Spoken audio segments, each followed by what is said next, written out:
Hey there, horror movie tea sippers. The following podcast episode will contain spoilers for the movie we are about to review. If you have not seen the movie and do not wish to have anything ruined prematurely, please do not continue to watch or listen until you have seen the movie. And welcome to the Horror Movie Tea Podcast.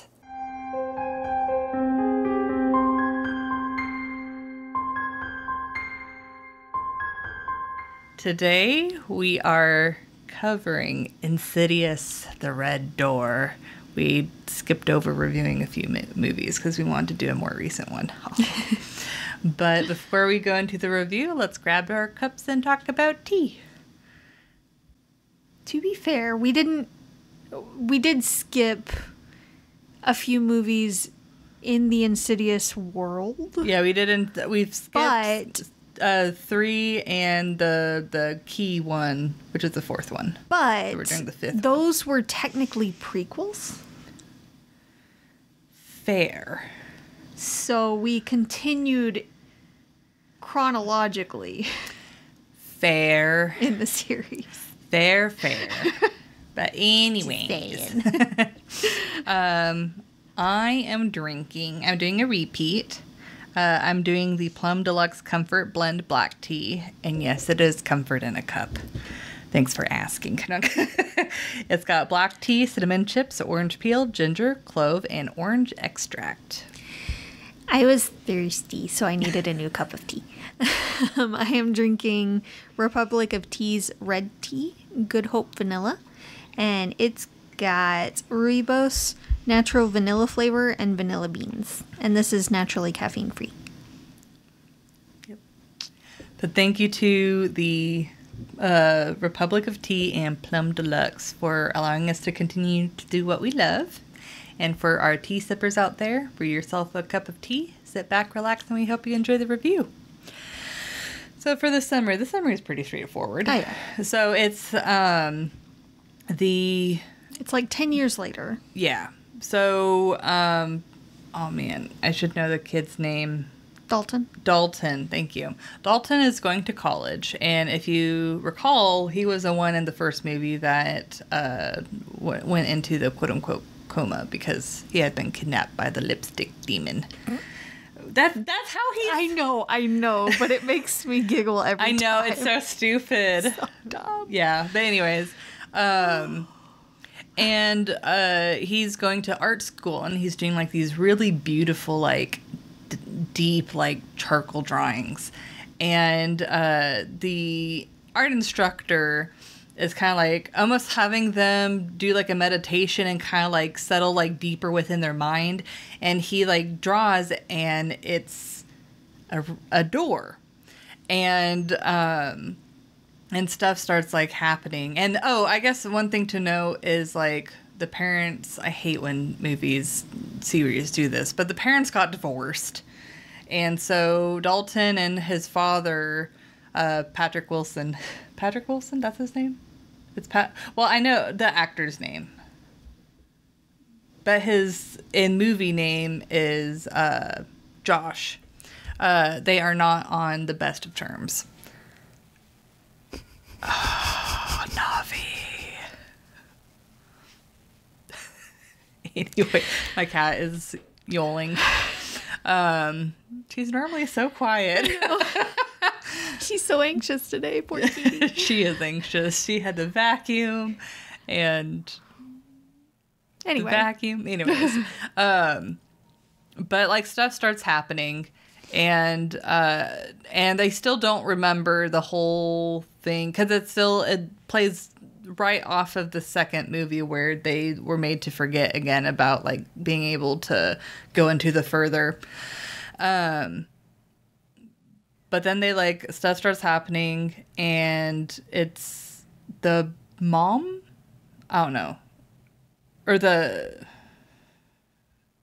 Anyway, they start remembering, or they are being told, and the lipstick demon takes Dalton, and the father goes in and saves him again, and then they reconcile, and the end. But I do... We need to look up the summaries before we do these. Yeah, sorry. This is the last one that I'll. Anyways, entertainment. Oh shoot, the counters. Sorry.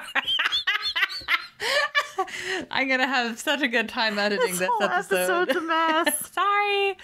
Yep. Yep. Okay. So entertainment. I will say. So keep in mind, this is the 5th movie in the Insidious series. Yeah. The 3rd one was so-so. 4th one, absolutely terrible. Yeah. The first 2 were really solid. Like, honestly, I like the 2nd one even better. I was than about the to first. say, the first one was all right. The second one was definitely more solid. Yeah, so in the tier of movies, I would say that this one goes right under a 3rd for me. Where Right under 3rd? or it like 1st, 2nd, and then this movie to me is like number 3 as far as like how good it is compared to the other ones in the series. Okay. And the reason why I say that is like they go back to being fairly good at like expanding on the characters, making them feel realistic. Like, even without them blatantly telling you, like later on in the movie, that they got a divorce, right when you see the interaction between Josh and his wife, I forgot her name. But anyways, you can just immediately tell that something is off, and my immediate thought was, oh, they're divorced. Mm-hmm. And then especially whenever they were writing in separate cards, like they give you little clues without being like, oh yeah, they got divorced, and then they show it to you. Well, especially how the kids are kind of avoiding him too. Yeah.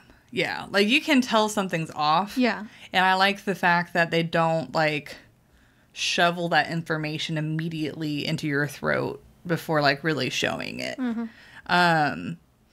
I was a little sad that they killed off the mom. But it did bring a point to the movie where it kind of made them have to deal with it on their own in a lot of ways. Because they didn't have Elise, at least much, because she's dead as well. And then they didn't have the mother, and they yeah. Anyways, I did. Sorry. Yep. I did enjoy, though, the additional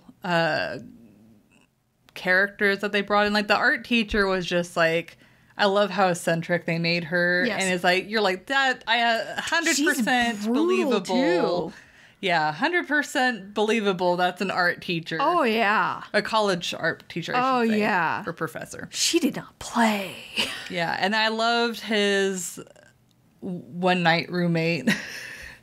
Like, she had like a really strong personality that was really awesome. likable. Oh my god, I loved her. She was the best. Yeah, I love when she first comes in and they're like, "This is kind of strange," and Yeah. the roommate's like, I don't care. It's a liberal arts school. Yeah, it's like, who cares? Emphasis on the liberal. Yeah. So I really liked. She didn't give a fuck. Like, honestly, like, aside from this being a scary movie, I was just enjoying it as a movie. Yes. Like, I was enjoying it unrolling into a scary movie. Yes, and I totally ship those two. Yes. Like, that's the thing I really do enjoy about the Insidious series, at least the first, second, and then now this 5th movie, is they are really good at just making it a good, solid story. Mm-hmm. And it's just, the horror element is just like a bonus. Yes. It's a solid movie. Yes. Apart from the horror aspect, is what you were saying. Yes. Mm-hmm. And, like, the one thing, and I will say at the end, I really like the fact that they're like, it's not about forgetting what we're capable of. It's like it's almost like a parallel to like reconciling with each other. And I really like how they paralleled that, because I did think that was honestly, like, at the end of the second movie, whenever they had them forget again, I was like, how do they know that this is permanent? Like, And they, of course, demonstrated it's like, no, it's not. So it's like now they've resolved it in a way that's like, okay, we're good. Yeah, they had put a Band-Aid over it before. Right. Oh shit, I lost my thought. This is great. This is wonderful. I have concerns.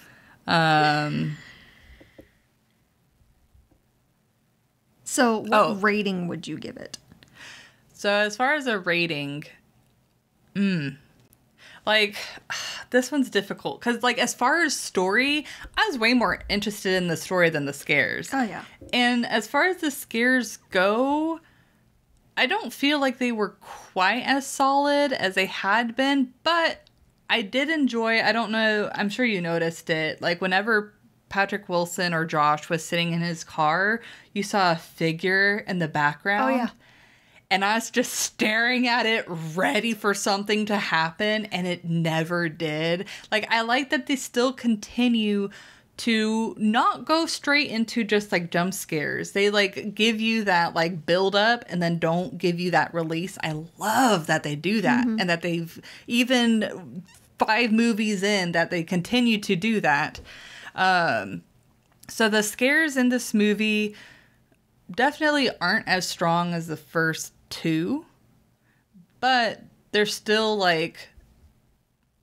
lot better than a lot of other like scary movies on the market. And then the just the enjoyment of the story itself.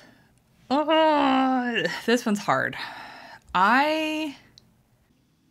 I'm dancing between a 7.5 and a 7.75, but I don't think it quite deserves a 7.75. But it is like a very solid 7.5 for me. Like, I will be watching this movie again, but I'm going to watch the first 2 more often. But, you know, it could be like a fun, like, trilogy kind of. Yeah, it's like, screw the 3rd and 4th movie.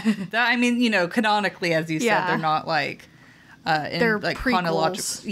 Yeah.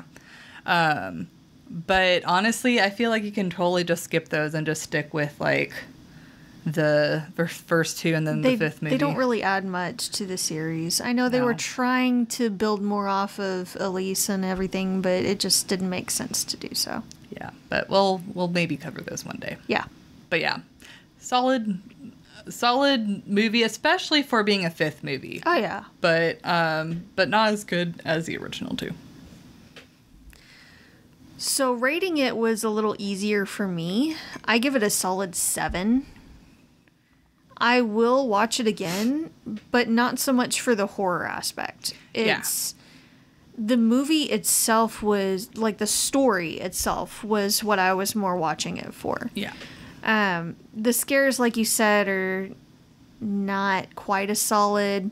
There wasn't as much creep factor as the first 2. Yeah, like the first 2, there were times where I'd be like, "Oh my god!" Like you like really feel it. But this one, I don't think there was a single moment that I was really like creeped out or scared. Yeah. Well, especially with the Further. Yeah, like in the the first 2 movies in the Further, you would see other figures and other ghosts, essentially, other spirits, and they were just, it was almost like Uncanny Valley. Like, it was just slightly off, and it was just unnerving. Yeah. We got almost none of that here. Yeah, just got that stupid jump scare at the end of the lipstick demon going through the hole of the door. Like, that was... Yeah, that wasn't much. So, and you got to see a little bit of, like, from the past, what happened and everything. But even that didn't quite jive, and we'll get to that realism. Like the whole... We'll get to that in the realism. Yep. Wait your turn. But the story itself was interesting, and it keeps you engaged. I do like that they did keep some of the background kind of things, like the figure in the car. And also when he's playing the matching game on the window, Yes. You see I the knew guy, his dad, Yes. across the street, and then he moves the thing back, and then he lifts it up again, and he's right there under the tree. Yeah. And then he puts him down, and then he starts taking them all off, and there's no guy there in an orange shirt anymore. Yeah, and there's so no you release start thinking, for that. okay, well, Yeah. maybe nothing's actually going to happen, and then the window breaks. So they play around with you a little bit there. Mm-hmm. I like that they did kind of resolve some of the issues that he had as well. Like, he healed some of his childhood, thinking that his dad abandoned them and everything, when really he was trying to get help. And checked himself into a mental institution, and then to try to protect his family, he wanted it to end with him.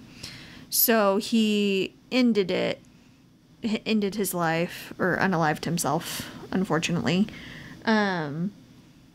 But it obviously didn't end there.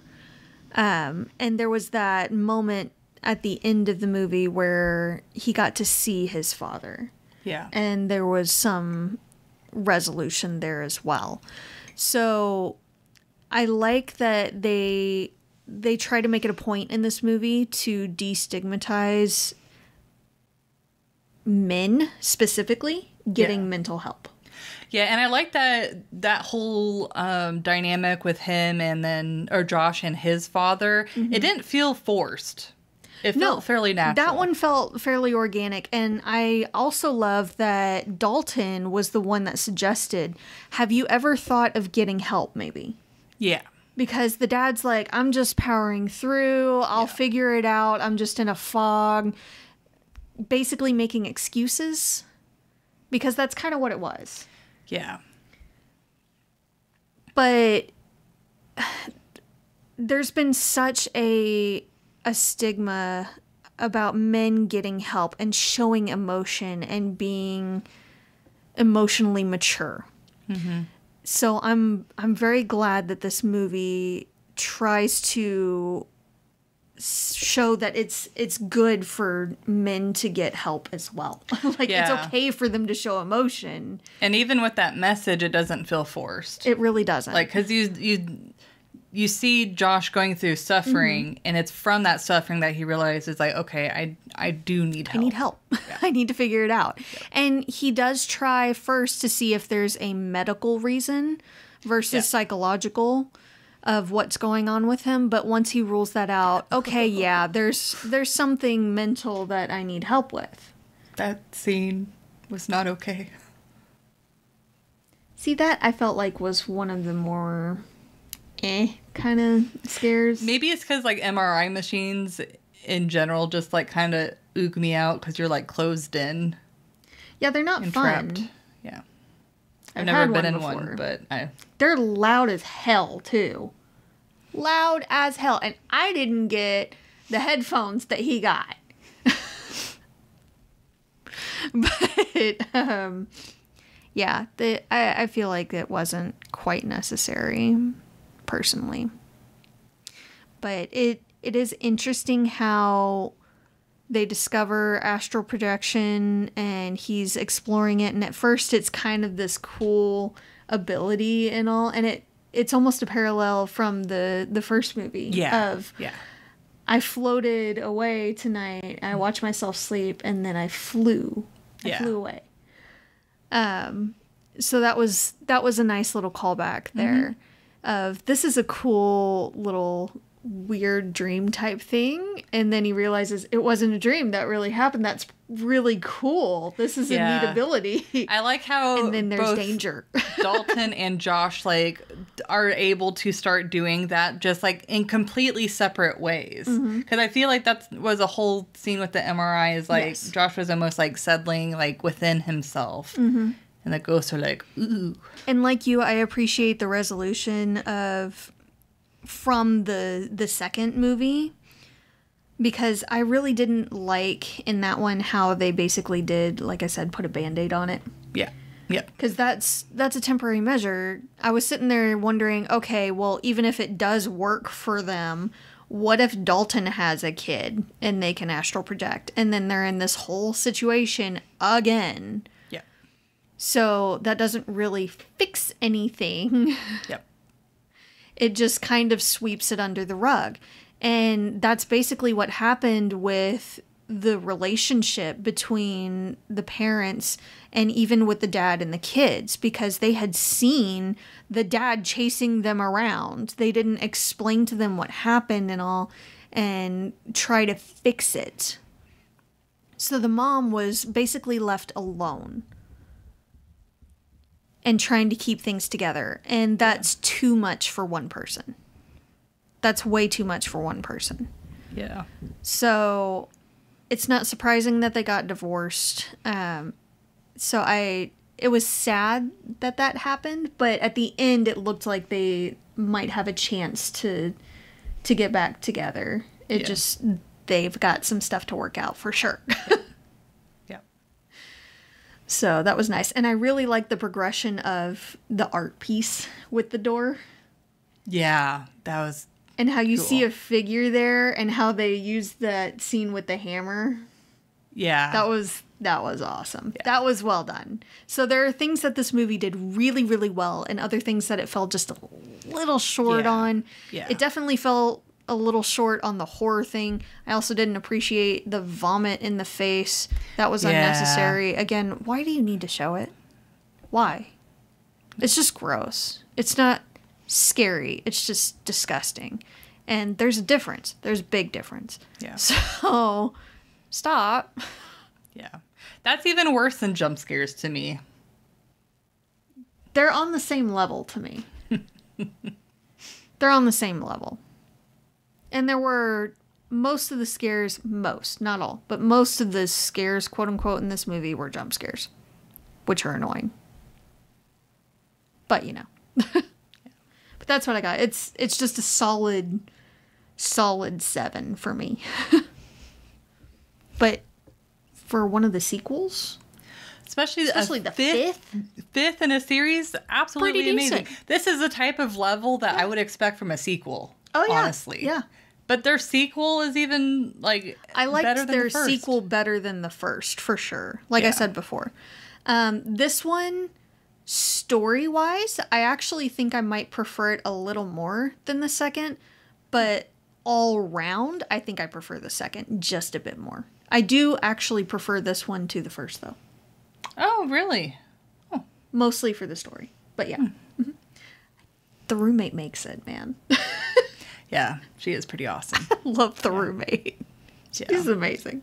Well, and then they expand on the story so solidly before they even bring in the scares. It's just you just want to know the story. It's just they do such a good. I wish more horror movies did that. There's enough juicy lore. Yeah, give us the juice. Yes, we want the tea. Realism's a toughie. Because, just with the first and second, the way that, the characters interact with each other, their relationships, it feels very realistic, very tangible. It's like you've seen these people type of thing, or you've gone through a similar situation.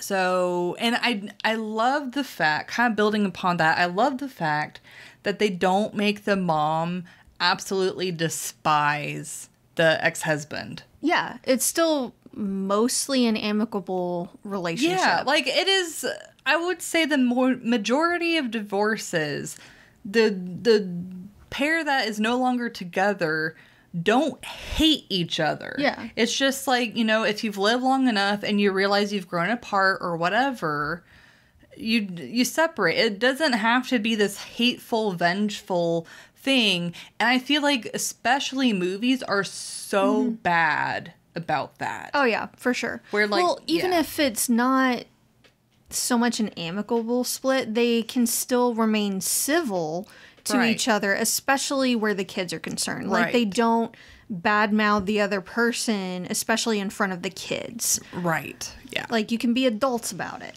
Yes. You don't have to be super petty or spiteful or vindictive or anything. Yeah. Now, there are some situations where I can definitely see it being justified. Oh, yeah. Oh, yeah. But on the whole, like you said, the majority of them, you can at least remain civil. Yeah, because I feel like so many movies is like, oh, well, he cheated on me. Oh, And they then, lean heavily into the outlier kind of yeah, but it's like, it's okay. It's like, you know, if you got married when you were like both 18 or whatever, or super young, and then it's been 10 to 15 years, it's like you are not the same person that you started. People grow and change. Yeah, so it's like, it's okay if, you know, you can't stay together because you're too different, or it's like, you know. Well, also, a relationship of any kind takes work. Right. And not just on one person's part. It is a two-way street. Yeah. But it's also the situation where it's like, even with like couples counseling and stuff, it's like, it happens. It just happens where you're like, well, you know, we still like each other, but we just can't, like, we don't feel that way anymore. Yeah. It's not the same. Yeah. So that was really refreshing. Yes, that it was. They, made that dynamic. As far as, and I really like the way that they had like Josh's story go, where it's like he's obviously struggling, he obviously needs help, but then he also comes to the realization that it's like, I need help. And then the progress of him going like, oh, I'm going to seek out a doctor. And so that was really refreshing too, and that felt like realistic. Yes. It's like, I love that they are like promoting like these healthier versions of reality without like beating you over the head with it, of like any sort of messaging. It's not saying you absolutely need to do this. It's these options are available. Yeah. If you feel like you need them. And it's not a bad thing if you do need a little bit of help. Yeah. There are plenty of people that go to therapy and they don't necessarily need to heal anything. They just want to talk to someone and they want to better themselves and work on themselves. So there's nothing wrong with it at all. Yeah. As far as people goes, I feel like the least realistic person is probably the roommate. But it's like there are people I've met a couple like them that are like eccentric enough that would probably still be like, but she was definitely like pushing into being like almost like the Elise's like assistants, where they're like, dude, no, I picture her as an extrovert that adopts an introvert. You know exactly what I'm talking about, too. Yeah. That's how it works. An extrovert finds an introvert that they like, and they adopt them. And then they're like, I shall help you, and we shall do things together. And the introvert is like, why? Why? But it's like, as far as actual realism, I mean, you know, the further and all of that, taking that all into, you know, a way. Allowing for the further and astral projection stuff. There's really not anything that sticks out as unrealistic. The only thing that was a little bit odd was the fact that Dalton and the roommate even became roommates in the first place. It's like, I would assume that the college isn't going by name, but is going by gender marker, and then splitting up people from there. But I don't know how college dorms work. I don't know. Never been to one, so. But I would assume there could be some out there that maybe they have the option of I don't care. Yeah, that's fair. But I'm not entirely sure. I would feel like that would be a potential liability for. I don't know. Potentially, I don't know. It's like they're technically it did both feel adults, a little so. weird, but I don't know. I still loved it though. Yeah, it was a funny moment. She was definitely my favorite character in the movie. But really, the thing that felt the most forced about the movie, that I don't know if this connects more into realism or entertainment, But it's like in the first and second movie, the second movie was so good at connecting back to the scenes in the first movie. And it feels like 100% believable. And it's like, oh my God, that makes so much sense. Like, I'm pretty sure they probably built they almost had already the second movie in mind. And that's how they were able to get them connected. But with this one, they tried to connect the scenes from the earlier movies to this one. And it didn't, it's like, it didn't really need to be there. Well, also, if I recall correctly, in the second movie, when Josh gets knocked over, it's Elise that was like holding a chair in the further. Mm-hmm. Like she beat him in the head with a chair. Or like when the alarm goes off. So it wasn't Dalton that tackled him. Oh, I see what you're saying. Yeah. Yeah. Yeah. Like, this movie, I don't know why they decided, like... Quit changing the rules. It didn't add to the movie at all that they were trying to connect it really back. didn't, Now, the second movie, it added to it. But with this one, it took away, I feel like. I mean, I could understand him having that flashback so that he could recall what actually happened and make sense of what he was drawing. But have it be from Kid Dalton's point of view. Yeah. It would make more sense. Yeah. And then maybe show that scene of Elise bashing him in the head to wake him up. Yeah. So it would have more continuity and it would make a bit more sense. So be consistent is what we're asking. Yeah. Yeah. That's my biggest complaint. So. Oh man, realism. I'm just going to commit to a 3.5. I give it a 3. Okay. Considering setting aside the things. Ghost demons. Yes. And building off of that same universe from the first two movies. It stayed mostly consistent with things, and the progression of the interactions and everything made sense, mostly. Going into a meditative state for his art, I'm a little surprised that he didn't unlock some of those memories sooner. Yeah. Especially since he seemed really excited to learn from this professor, which means he knew about her and probably watched some videos from her or at least heard about her methods and things. Why wouldn't he have tried some of them beforehand? Fair, yeah. So the fact that it happened right then in class, like, just seems a little convenient and more of a movie's got a movie kind of moment. Especially since Josh is starting to unlock those memories at the same time. Yeah. Yeah, the whole, like, doing it at the same time it was convenient. Quinky dink. For sure. Also, the power going out kind of thing. Oh. Why? Yeah. That made no sense. Yeah. None. There weren't enough spirits in the further around campus when he was doing his little traveling. Just personally, from, the previous movies, whenever they would travel, they would see random things wherever they were. So, and you kind of had to, like, not pay attention to them and get to where you needed to go quickly. Yeah. But he encountered none the first time. He was also able to, like, lift... Was the piano thing just hovering in the air?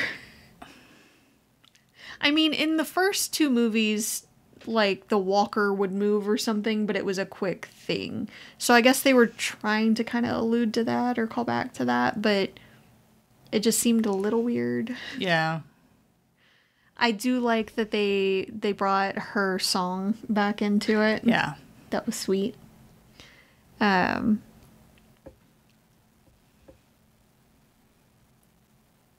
don't know. All in all, it just kind of misses the mark a little bit, and there's enough little things throughout it that, no. And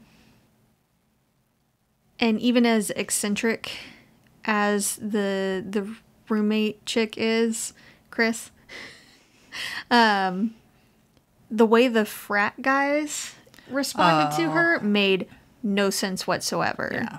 Objectively speaking, she's gorgeous. Just saying. Like, there was no reason for them to call her a clown. Yeah. Yeah, I didn't understand that. It would have made either. sense if she was wearing like a ton of makeup or something, like really heavy, gaudy makeup or something. But she was gorgeous. The only thing I can think of, because that whole school was supposed to be a liberal arts school, is that right? Yeah, so it's like, I don't understand. I almost feel like it's almost like jocks versus like the liberal arts students, but it's like, but they would technically be, yeah. Because then in a later scene, you see that same dude with cracked face mask, by the way, doing like English homework and discussing poems and things with a chick in his room. So, I don't know. Honestly, all of the frat boys were like really annoying. Yeah. I could have done without them. Well, and again, I'm sure not all fraternities are like this, but they do lean heavily into that stereotype with this movie. Yes. We also see maybe 3 frat guys in that whole house. Yeah. Did they not have the budget for more actors?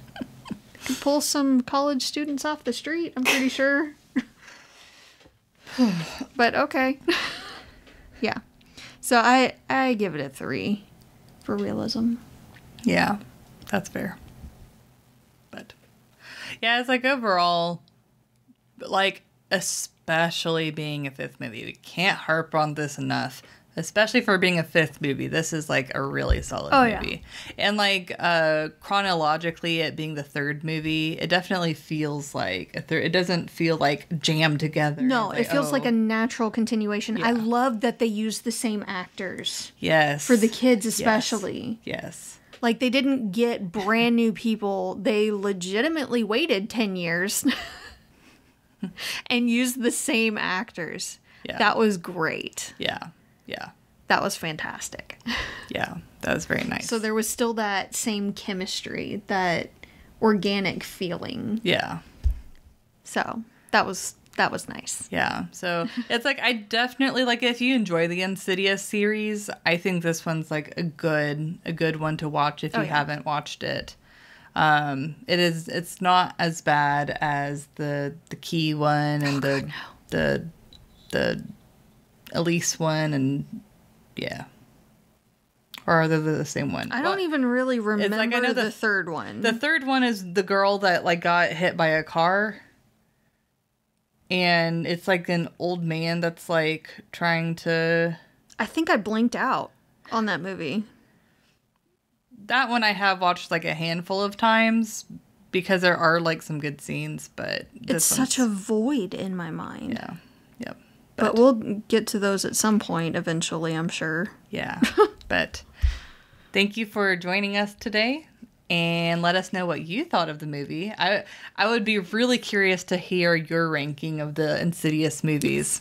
Because it's like, for me, it's like, second one is first one is second, 5th one is third one is fourth, third one is fourth one is 5th.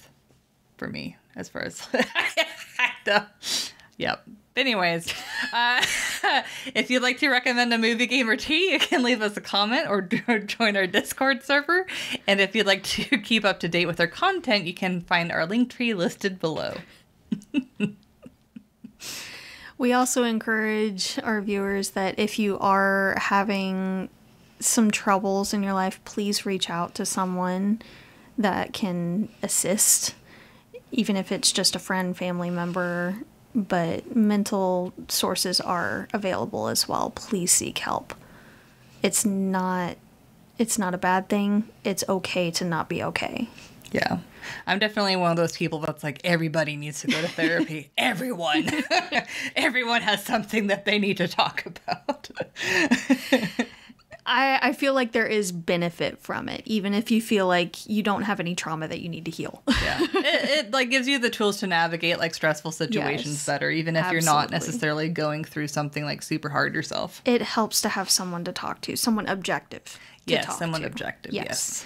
And also, if you'd like to support us monetarily, we have a Teespring and a PayPal donate button, or we have our affiliate link with Plum Deluxe and Republic of Tea available. Again, it does not affect the price of the tea for either site at all. It just allows us to continue to do what we love. And you'll find all of those sites mentioned linked below. But until the next time, guys, stay safe and stay spoopy. Bye.